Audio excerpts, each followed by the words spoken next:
Sekitar 480 km dari lepas pantai barat Skotlandia, ada sebuah pulau karang yang relatif kecil, biasa-biasa saja, dan tidak berpenghuni. Lebarnya hanya sekitar 25 meter dan tinggi 21 meter di atas permukaan laut. Namun, meskipun kecil, pulau ini menjadi pusat perselisihan internasional selama beberapa dekade.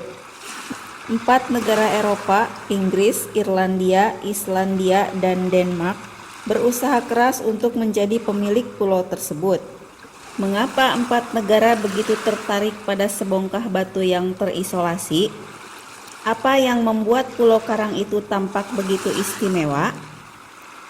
Namun sebelum dilanjut, mohon dukungannya dengan cara like, share, dan subscribe. Tekan tombol lonceng agar tidak ketinggalan video selanjutnya. Pulau Karang itu memiliki pemandangan yang indah dan mempesona. Ditambah lagi posisinya di tengah-tengah laut. Siapapun yang datang ke sana pasti terpesona oleh keindahan alam ini. Namun sebenarnya bukan itu yang membuat 4 negara Eropa berebut pulau kecil tersebut. Mereka justru mengincar wilayah perikanan yang luas, cadangan minyak, dan sumber gas yang sangat besar yang tersembunyi di dasar laut di sekitarnya. Ya, Rokal nama pulau karang itu. Rokal adalah piramida granit vulkanis yang menjorok keluar dari Samudra Atlantik seperti sirip hiu raksasa. Laut di sekitarnya sangatlah bergelora, sehingga hampir mustahil untuk menentukan ketinggian Rokal yang sebenarnya. Perkiraan ketinggian antara 20 dan 30 meter di atas permukaan laut. Satu-satunya penghuni permanen pulau adalah periwinkles, sejenis siput, dan hewan moluska laut. Terkadang, sejumlah burung laut juga memanfaatkan batu tersebut untuk beristirahat saat musim panas. Ada kalanya mereka juga berhasil berkembang biak di sana jika musim panas berlangsung tenang tanpa gelombang badai yang menghantam batu. Meskipun ada referensi tertulis mengenai pulau kecil ini, setidaknya sejak abad ke-16, namun pendaratan pertama yang diketahui pada Rokal tidak terjadi sampai awal abad ke-19. Pendaratan pertama di Rokal terjadi pada tahun 1811, ketika HMS Endymion, kapal penjelajah Inggris, melakukan pendaratan bersama kru kapalnya. Tidak lama setelah kunjungan Endymion, posisi yang tepat dari Rokal telah dimasukkan ke dalam peta atau atlas. Namun hal itu tidak mencegah kapal bernama SS North, sebuah kapal transatlantik, dari kandas di sana pada tahun 1904 yang menyebabkan hilangnya 635 nyawa. Bencana terbesar di pulau kecil itu. Dan bencana tersebut tetap menjadi yang terburuk dalam sejarah maritim Denmark. Bangkai kapal Nord ditemukan di Rokal pada Juli 2003 di kedalaman 213 kaki atau sekitar 65 meter. Inggris menjadi negara yang paling ngotot untuk memiliki Rokal. Pada tanggal 21 September 1955, sebuah helikopter dari Angkatan Laut Kerajaan Inggris mendarat di pulau kecil itu.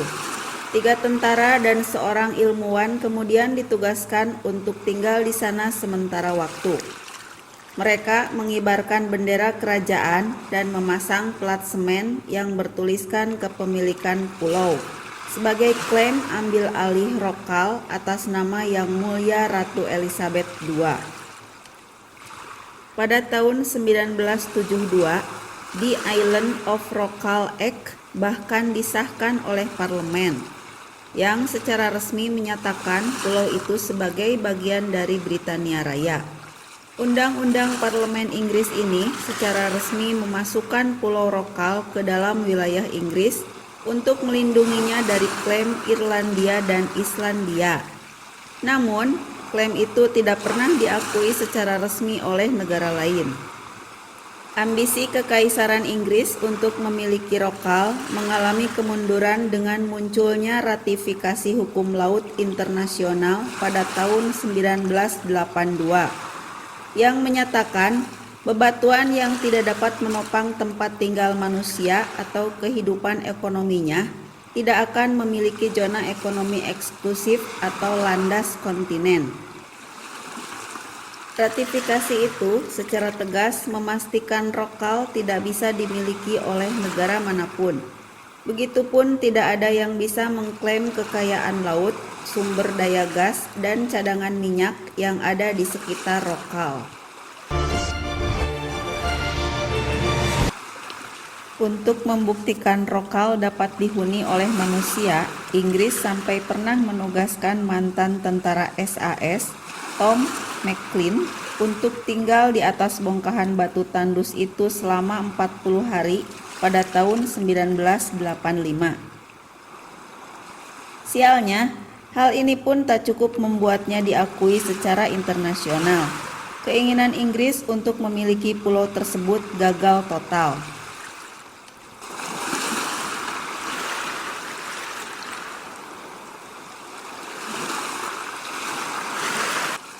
Rekor McLean tinggal di atas rokal dipecahkan pada tahun 1997 ketika para aktivis Greenpeace mendarat di rokal dan menghabiskan 42 hari di atasnya sebagai aksi publisitas. Mereka mengklaim rokal sebagai negara mikro tersendiri dan menamainya Waveland. Mereka bahkan menghapus plat semen yang dibuat tahun 1955 yang menyatakan klaim Inggris pada pulau itu.